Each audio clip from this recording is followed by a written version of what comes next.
Ang dapit ng Jiangnan sa pagtatapos ng tagsibol ay laging nababalot ng banayad na ambon. Naglalaman ito ng hindi matukoy na kinabukasan at isang itinakdang pagtatagpo. Tumigil kayo sa gitna ng tirik na araw. Nangahas kayong mambastos ng isang marangal na babae. Maraming salamat, Ginoo, sa inyong pagliligtas. Ang abang lingkod na ito ay lubos na nagpapasalamat. Binibini, hindi na kailangang magbigay pugay. Ang makakita ng kawalang katarungan at bumunot ng espada upang tumulong ay tungkulin naming mga nag-aaral. Bilang tanda ng pasasalamat, maaari po bang anyayahan ang Ginoo sa aming maliit na paggawaan ng tsaa upang magpahinga at sumilong sa ulan? CJ.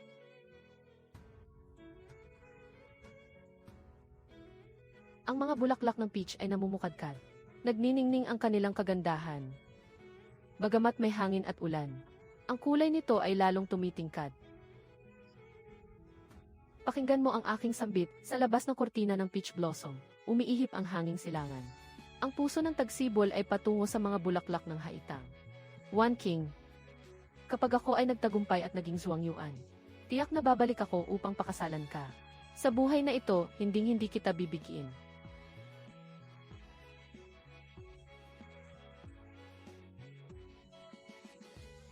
Malayo ang lalakbayin mo. Naway maging matiwasay ang inyong paglalakbay, Ginoo.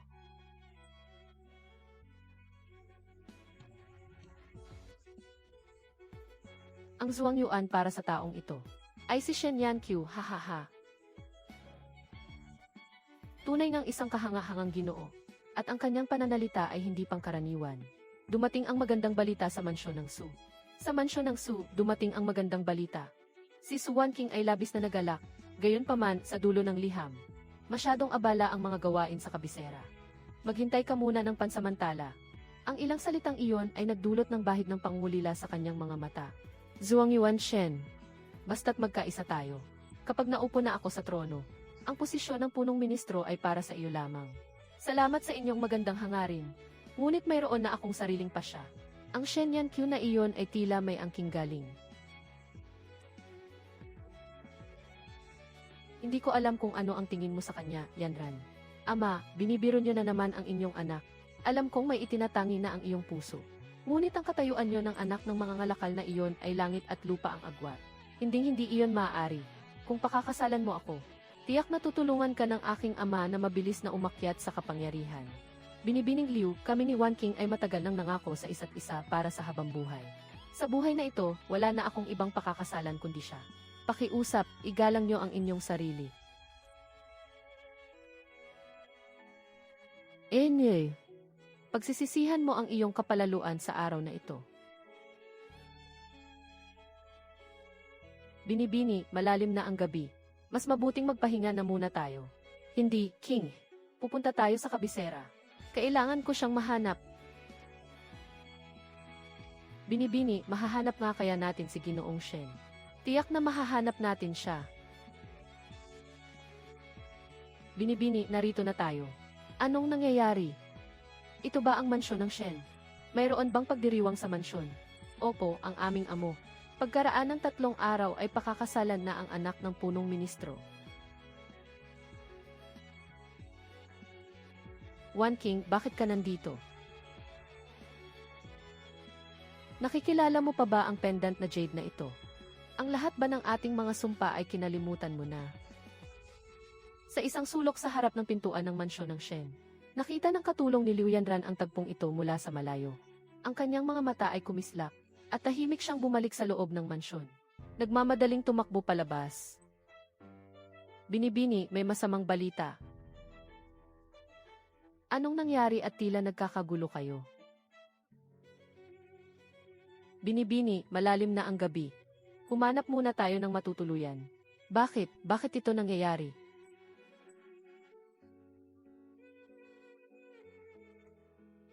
Magbigay ka ng halaga. Magbigay ka ng presyo. Magkano ang kailangan mo para lumayo ka na?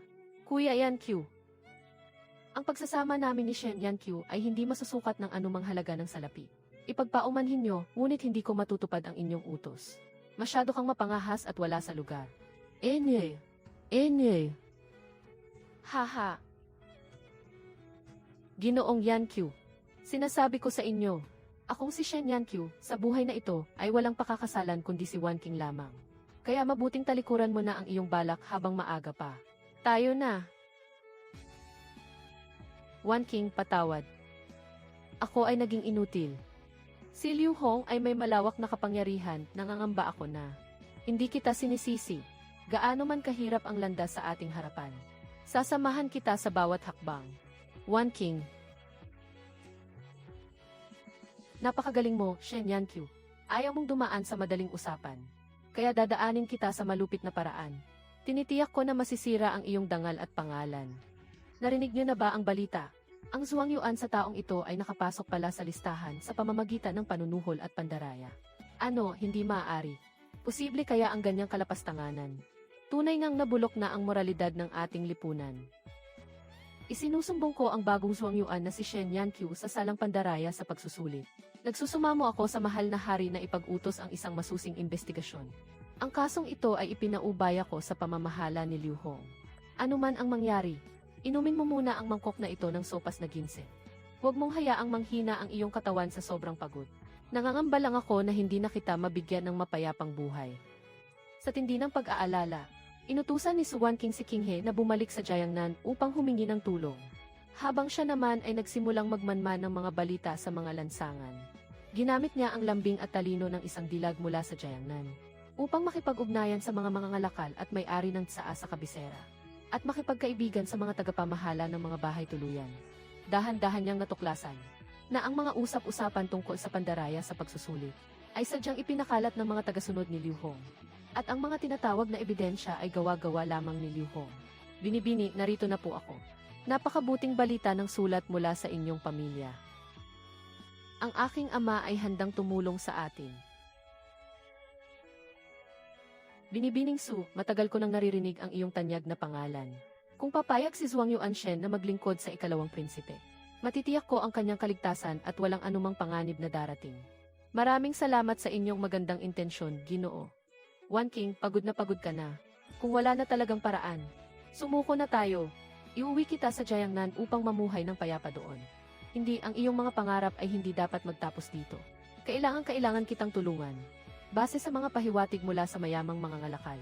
Sa isang madilim na hating gabi, natagpuan ni Wan King ang taguan kung saan nagsasabuatan ang alagad ni Liu Hong at ang opisyal ng pagsusulit.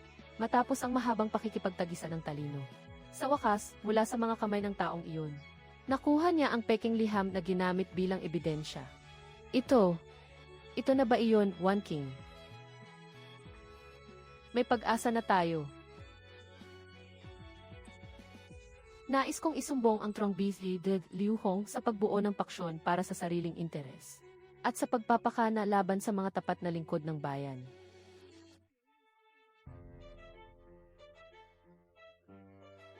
Ito ay isang paninirang puri, isang malaking kasinungalingan at pagbibintang lamang ito. Ang prinsipe heredero at ang ikalawang prinsipe, matapos magpalitan ng makahulugang tingin, ay agad na tumayo at nagsimulang magtulungan sa paglalantad ng mga kasalanan ni Liu Hong. Ang mukha ni Liu Hong ay naging kasing putla ng abo, at siya ay napasandal sa sahig ng walang kalaban-laban. Si Liu Hong ay nagkasala ng mabibigat na krimen. Agad siyang tanggalin sa tungkulin at imbestigahan. Ibilanggo sa piitan ng palasyo, habang naghihintay ng kanyang hatol. Ngayong nalinis na ang kaayusan sa tribunal. Ito na ang panahon para sa pagbabago sa pagsusulit, upang para sa mga maralitang iskolar ng bayan, ay mabuksan ang dakilang landas para sa kanilang pag-unlad. Ha, napakahusay ng iyong tinuran, pinapayagan ko. Maraming salamat sa kabutihan ng prinsipe heredero at ng ikalawang prinsipe. Gayunpaman, ang abang lingkod na ito ay isa lamang hamak na iskolar. Walang pagkakaiba sa tunggalian ng mga pangkatin. Nais ko lamang gumawa ng mabuti para sa bayan at sa mga mamamayan. Wan King, hintayin mo ako. Buo na ang aking pasya. Bukas na bukas din ay hihiling ako sa mahal na hari. Naigawad sa ating dalawa ang pag-iisang dibdib. Magtiwala ka sa akin, Wan King. Para sa ating kinabukasan. Handa akong dumaan sa apoy at tubig. Nagtitiwala ako sa iyo. Mapagpakumbaba akong sumasamo sa inyong pagpapala, mahal na hari. Ipagkaloob sana sa inyong lingkod at kay Wan King ang basbas ng kasal. Sa buhay na ito, wala na akong ibang pakakasalan kundi siya. Pinahihintulutan ko ang iyong kahilingan, Shen. Si Yanqiu ay may pambihirang talino at may marangal na pagkatao. Tunay ngang isang tamang kapareha para sa anak ng pamilyang Su. Ang inyong katapatan ay tunay na kahanga-hanga. Dahil dito, iginagawad ko ang kasal. Kasama ang 100 pirasong ginto at pilak bilang handog. Napakakisig ng ating bagong kasal na Ginoo. Tunay silang itinadhana ng langit para sa isa't isa. Ang galing ng lalaki at ganda ng babae ay sakdal. Sadyang nakakainggit ang kanilang pagsasama.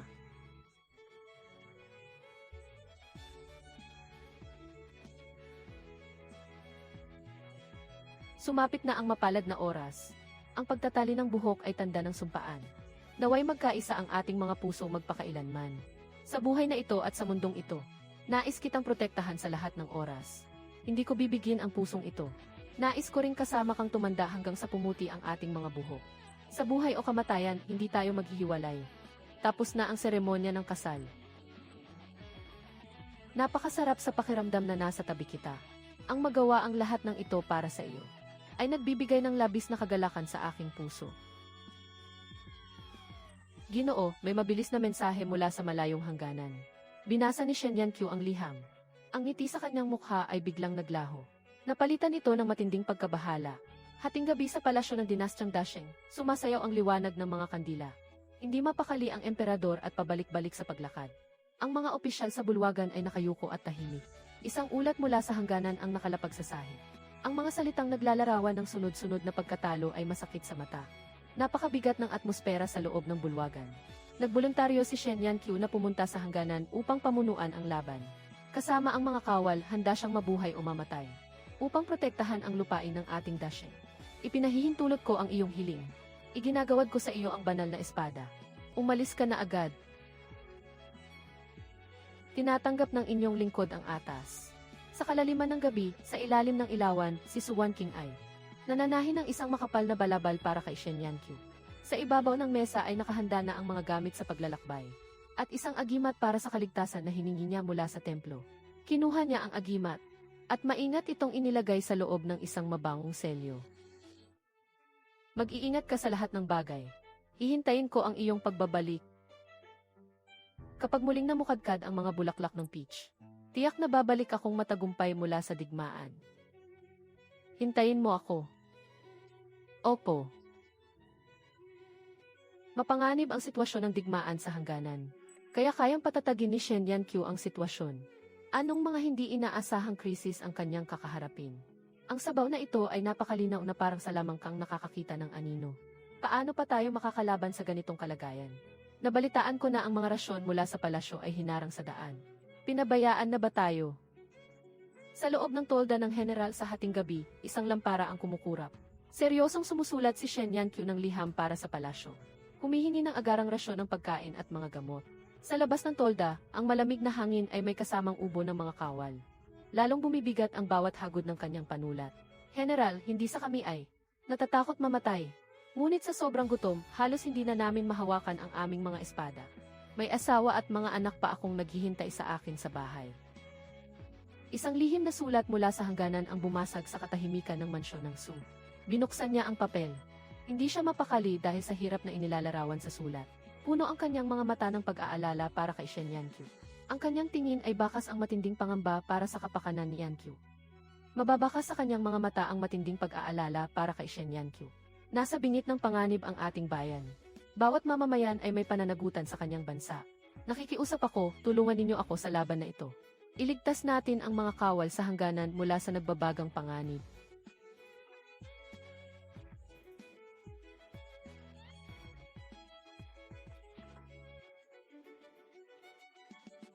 Woohoo! May makakain na tayong karne. Mga kawal, sumunod kayo sa akin sa pakikidigma. Ipagtanggol ang tahanan at ang ating lupang tinubuan. Ang linya ng supply ng kaaway ang kanilang pinakamahinang bahagi. Maaari tayong pumasok at umatake mula rito. Gulatin natin sila at huwag bigyan ng pagkakataong lumaban. Mabuti, susundin ko ang iyong mungkahi.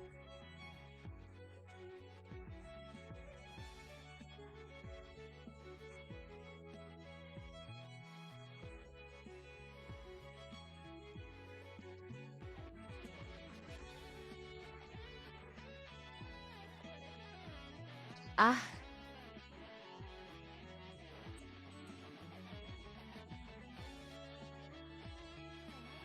Kagalakan.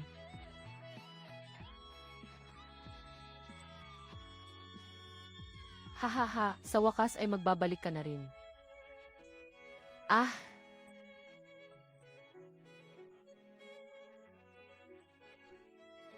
Ah! Sa kalaliman ng gabi, biglang bumasag sa bintana ang isang lumilipad na balaraw. May nakataling papel sa balaraw. Tinanggal ni Shen Yanqiu ang balaraw. Binuksan niya ang papel. Tumakas ka na, biglang nagbago ang anyo ni Shen Yanqiu. Agad niyang napagtanto na ang panganib ay nasa pintuan na.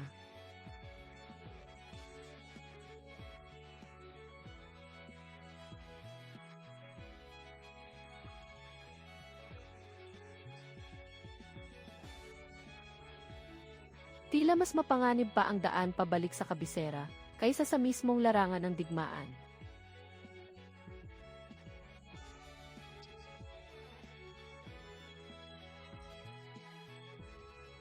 Amang hari, tinangkang patayin si General Shen. Ito ay isang seryosong usapin. Para sa ikabubuti ng lahat, nakikiusap po ang inyong lingkod na pansamantalang bawiin muna ang kanyang parangal. Siya sa atin ng mabuti ang mga kaganapan sa hangganan. Upang manaig ang batas ng ating bansa. Amang hari, pakihupa ang inyong galit. Naniniwala po ang inyong lingkod na nagkakamali ang aking kapatid sa kanyang sinasabi. Si General Shen ay tapat at marangal. Paano siya makikipagsabwatan sa kaaway? Ito ay malinaw na isang pagpataw ng kasalanang walang basehan. Nililigalig nito ang pundasyon ng ating bansa. Mga walang saysay na pananalita. Mga prinsipe, lumabas na kayo, hindi na ito maaari. Sa ibabaw ng mesa ay nakalatag ang isang mapa ng mga ugnayan, lahat ng ebidensya ay nakaturo sa mapanlinlang na palasyo. Binuksan ni Su Wanqing ang liham.